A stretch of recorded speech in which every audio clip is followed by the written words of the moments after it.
and welcome. It is time to tap your personal power and pull up a cup for this episode of the InPower Coffee Break. I'm Mary Brody with InPower Coaching, and today's guest is Vreneli Stadelmaier. And we're going to talk with her about imposter syndrome and the fluid career, and we're also going to talk a bit about her new book. So this should be a really exciting conversation. And so I'm Mary Brody, and I'm with InPower Coaching. And again, welcome to be live for this conversation. And if you are live on video and want to join the conversation, just leave us a note in the chat box and we'll bring you in. So we hold these coffee breaks live every Tuesday at noon Eastern to explore InPower topics and strategies that help you achieve work-life satisfaction and lead in a pro-human workplace. So join us live, watch and listen to past recordings at coffeebreak.InPowerCoaching.com and subscribe to our podcast on iTunes at InPower Coffee Break. So we're going to get started, and I'm going to tell you a bit about Vreneli Stadelmaier. She holds an MBA, is a registered coach, source of inspiration, speaker, entrepreneur, author, blogger, and publisher. She owns the company She Consult, which addresses imposter syndrome in women. And you can get a copy of her book, Sure She Can, to better understand her approach to overcome imposter syndrome. In 2015, she won the prestigious Joke Schmidt Award for Gender Equality, which is awarded by the French government. Divorced, married again with another man, mother of 3, and 2 bonus children. She is working on a new book now. Yes, she's smart. She wrote the book especially for new women graduates. They tend to do well while at university, but after graduation lose their ambitions due to low self-confidence, not understanding what it means to be in a masculine organization, worries about combining career and family, and other influences in their career choices. So welcome back. It's so great to have you back. Yeah, it's nice to be back again. Thank you for inviting me again. So tell us a bit about imposter syndrome and your observations and how it tends to impact especially women. Yeah, we know, the imposter syndrome is firstly described in the United States, and it's about knowing that you're competent, knowing that you can do the job, but still being afraid to be found out. You feel like a fraud. That's the imposter syndrome. It's about the voices in your head that say you're not good enough, you will fail, they will find out that you're an imposter. The little voices in your head, your internal dialogue. That's it about. And I think everybody knows that dialogue, is familiar with it. Yes.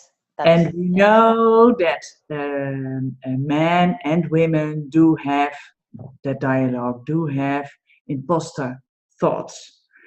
But research shows that it's more common with women than it is with men. And when men have it, don't they also handle it a little differently than women as well? Or is there... Yeah, well, men, when they are little boys, they are encouraged to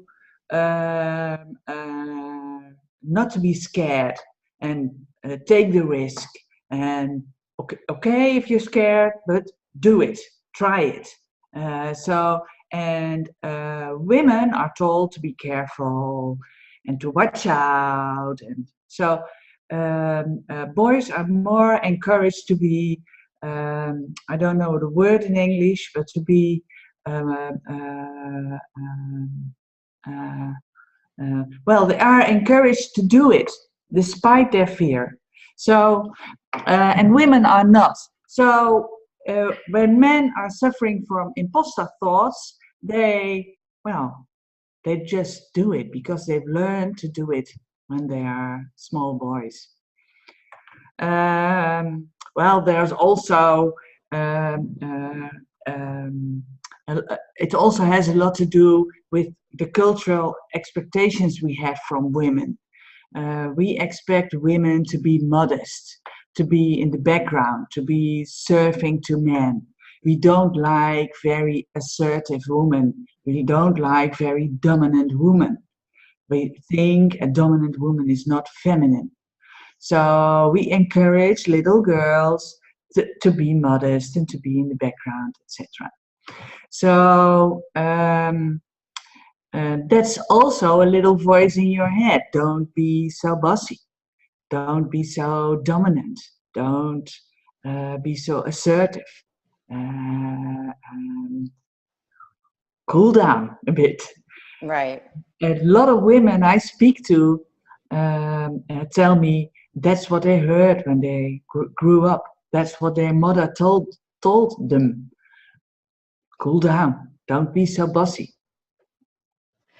Now, this brings up the fluid career, because this is a new concept that I know Dana and InPower Coaching's been working on.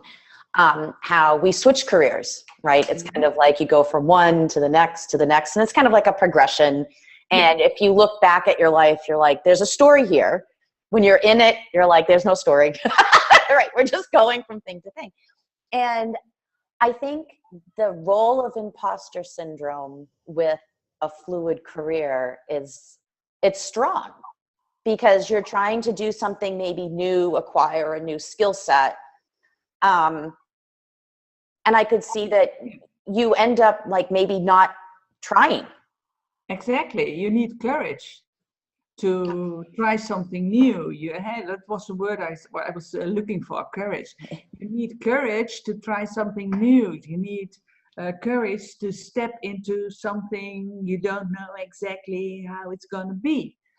And if you have a fluid career, if you go from one job to another job and to another job, every time you have to step out of your comfort zone and do it, try it. And if you don't have that much self-confidence, well, it can be hard. Yeah. How do you help people build up courage to take these steps forward? Like, what advice can you give people with the imposter, like especially overcoming that voice in your head that you have this next step that you know will help you. You can maybe do 50% of the job. You know you can do. The rest is exactly a stretch, what you need to do. Yeah. So you have to stretch yourself a bit, and you need courage for doing that. I always advise my clients to look in your head and to look at the conversation between the little voices the little voices in your head.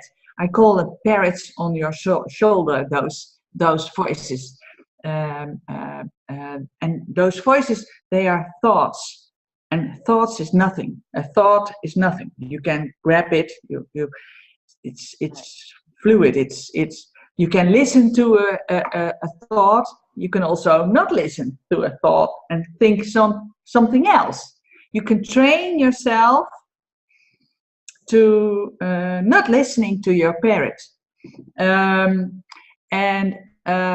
way to do that is to get to know your parrots. Knowing what the parrot says. Where does he come from? What does he say? What does he want? And often it's a little voice. It's the voice of your mother or your father, or maybe a teacher at school or a friend. And the parrot is repeating that voice. And maybe it was true at the time when you were a child, but now you're grown up, and it's no longer true anymore.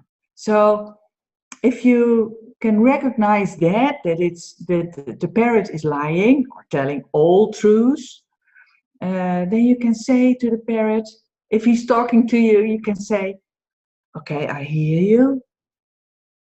I know where you're from, but I choose not to listen to you because it's not true, and there is another truth. I can do it. I know I have the skills, I have the capability, I have the competences to do it. And okay, I'm scared. Of course I'm scared. I've never done it. And I may be scared. Of course you may be scared, but I'm not a coward. I'm not a coward. So I'm scared, but I'm going to do it.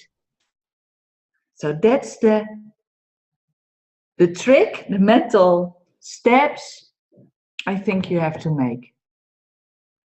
So do the voices come then when you're feeling that fear and being scared? Do you find, like when you talk, when you in your work with clients and when you work with imposter syndrome, that this fear comes up, and that's when the voices start, the chatter? Exactly. Yeah. Okay. Yeah. Well, and then maybe I can, because sometimes I have imposter thoughts myself. And I thought, well, I've written a book about it. I know everything. It doesn't happen to me anymore. No, not at all. Can I tell you an example? Sure. Yeah. Well, I don't know if it exists in America, but in Holland we have obstacle runs. Okay. Yeah, we do. Yeah, we have obstacle So you courses. have to crawl through the mud and hang on trees and. Yeah. Okay. Now, there was a special obstacle run for girls, for women. Okay. The Strong Sister Run was it called. It were 23 obstacles and 10 kilometers walk and okay. So we decided, me and a couple of friends, women, we decided to join the Strong Sister Run. So I went to the sports school. Do you call it like that? The sports school? No. The gym, the athletic. The gym. Yeah. Exactly. Yep. I went to the gym and I trained, and I was really strong after half a year. I had really a killer body, really good. So I felt strong and I knew I could do it. But my friends, well, one said, well, I don't know, I'm feeling not that good. I have to do something else. So all the women didn't join me. So I was the only one. I was the leftover. So I thought, okay, what I'm going to do. And then the imposter thoughts came up and said to me, well, maybe you're not that strong enough. Maybe you fail. Maybe you don't. Maybe you can't do all the obstacles, or maybe you get hurt or whatever. So I started to think of reasons why I shouldn't go there, why I shouldn't run the run. And then I said to myself, well, I'm afraid. That's why the parrot is coming and why he's talking to me. So what I did was I told to my husband, I speak to my husband and said, okay, I have a parrot on my shoulder. Please, can you be my parrot? And I told him what my parrot said to me. You're not strong enough, you fail, and all things. And then I said to him, now you are my parrot and you have to say to me what I just told you. So he said to me, and I said, well, I've been to the gym. I'm very strong. And then he said, you maybe get hurt. He said, yeah, I can hurt. I also can fall off the stairs or whatever. Yeah, you can get hurt always, but I'm well trained. So there's no reason to expect that I will be hurt. So he told me all the arguments the parrot was telling me, and I had to find arguments to say to the parrot that he was lying. So, and then I realized, okay, I'm scared. I'm scared to go there on my own.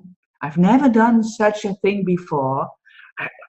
I'm not 18 anymore, so maybe I'm the oldest one who's going there. So I was scared. To be scared, it's okay. Yeah. That's no problem. And then I said, the only thing I need is courage. And then I thought, well, okay, well, I'm not a coward. Come on. And then I found the internal motivation to go there and to get rid of the parrots. And I went there, and it was great, and I got a medal. And hey, congratulations! That's awesome.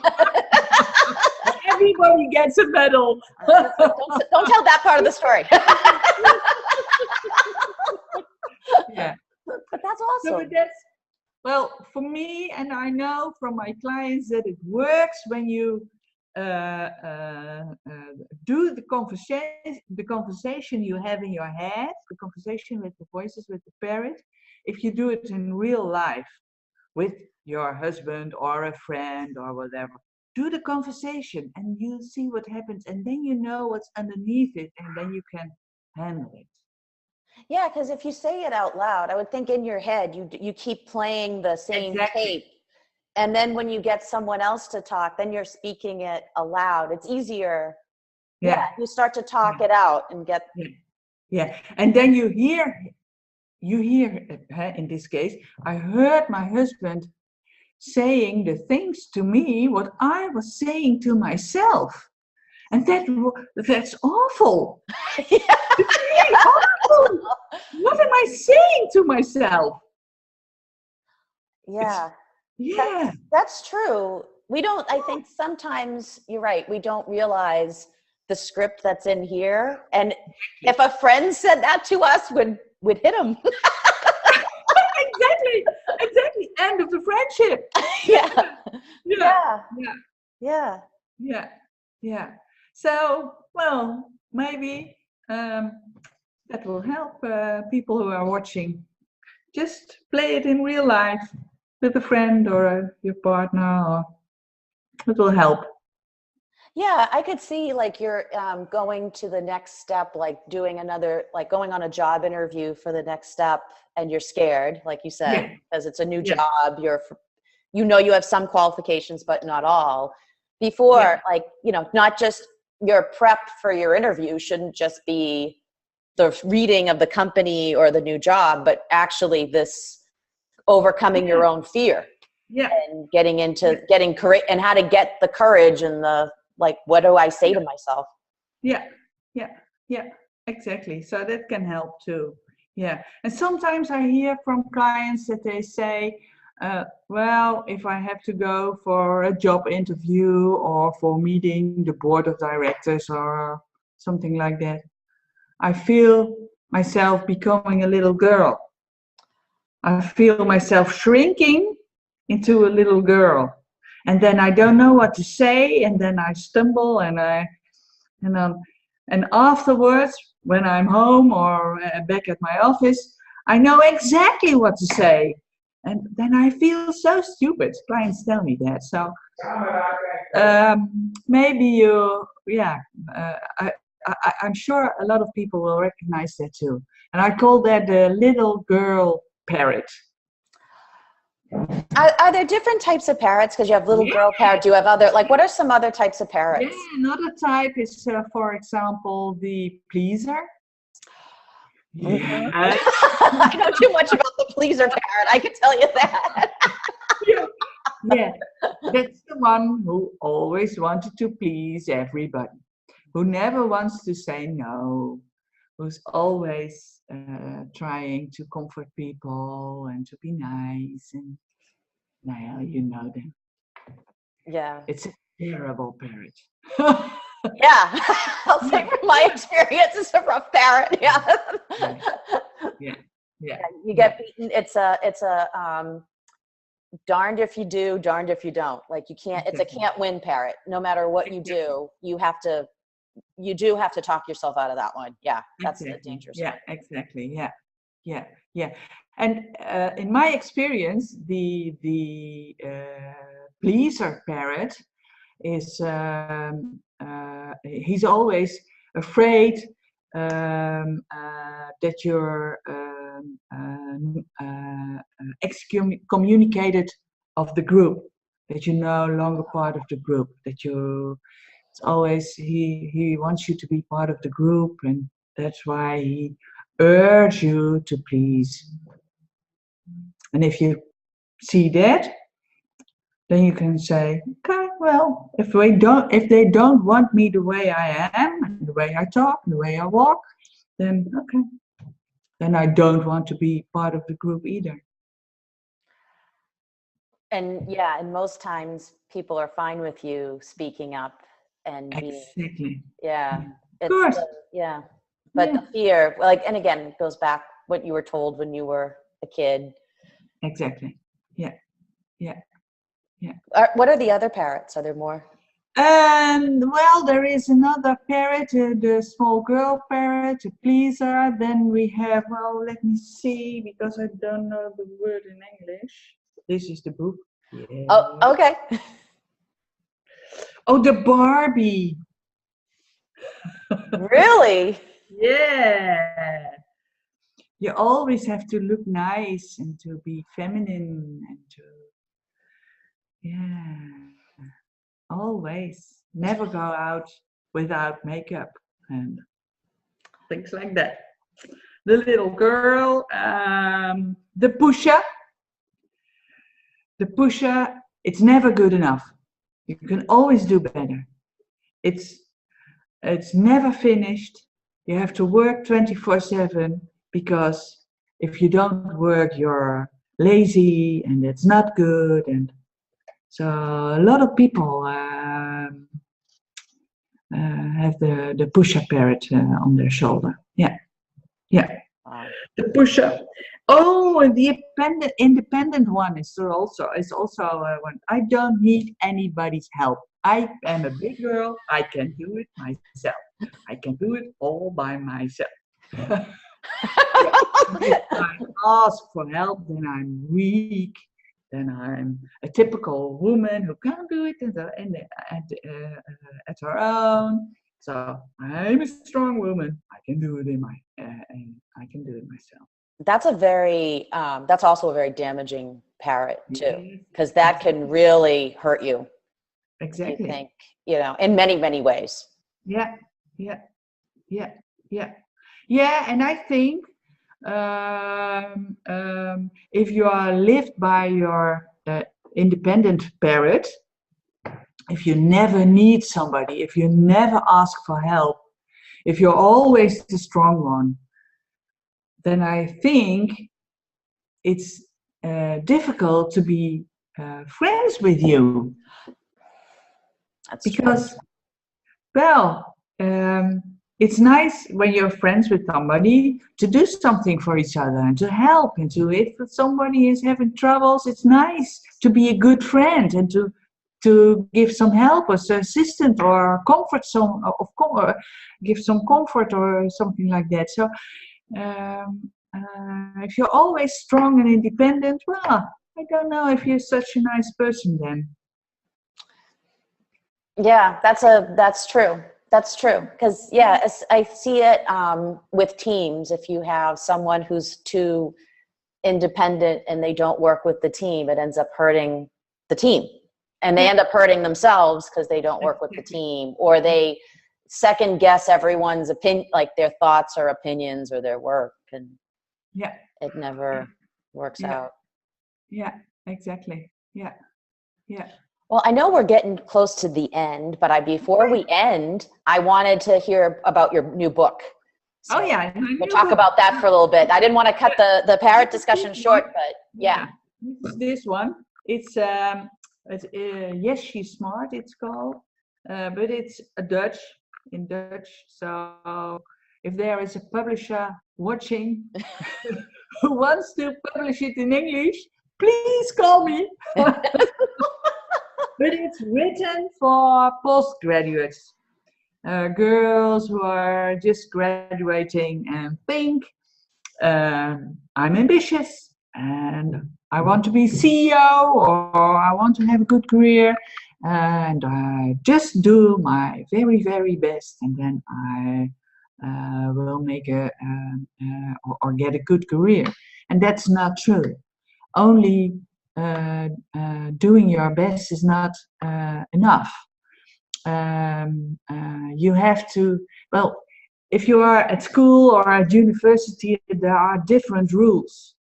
you have to do what you are told. You have to read the books and the essays, and you have to write a paper, and you have to give a presentation, and you have to do some research. But it's all neatly written what you have to do. So if you do that, if you do A, B, C, D, E, then you have, then you are graduated.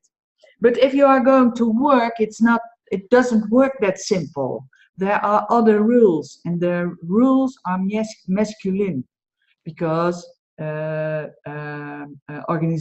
working organizations are the domain of men for ages. So they set the rules. And if you don't know the rules, well, then you get lost. It's like playing hockey, or if you don't know the rules, well, there's no fun in playing field hockey if you don't know the rules. So you have to know the rules, and you have to play by the rules, and you have to know how you can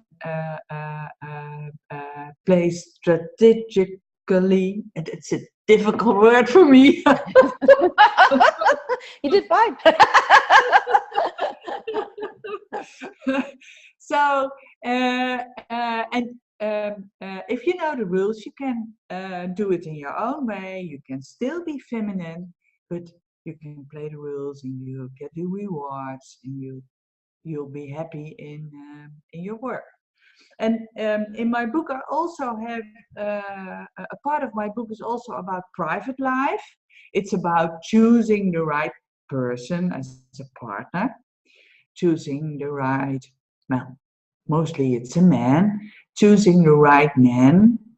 I don't know, I thought Sheryl Sandberg said that the most important career decision a woman has to make is the man she marries. Yes, it makes a difference. From speaking, I have not been married, but I have to say, given men I dated earlier in my career, thank God I didn't marry them. That would have been a disaster. So you're right. It is a big decision, because it makes a difference who you're with. It's really important. Yeah, who I'm dating now, it's a different, like, my career is going in a different way than before. Yeah, it is important. Yeah, and we don't put enough value on it. You're right. Yeah. So I wrote a questionnaire you can fill in for some checks. Is it the right person for me? Yeah. So that's about choosing the right person, and then it's about sex at the workplace. Oh, an issue. Okay. And about the work-life balance, how to make a good agreement, good sharing of everything you have to do while you're having kids and having a household. So there's also with the book there's also a website, and there are QR codes in the book. You see here. QR codes. If you with your mobile phone go to the QR code, you come at a page on the website with information about salaries, about the questionnaire for choosing the right partner. But there's also an online workshop you can do together with your partner about sharing all the tasks you have to do at home. So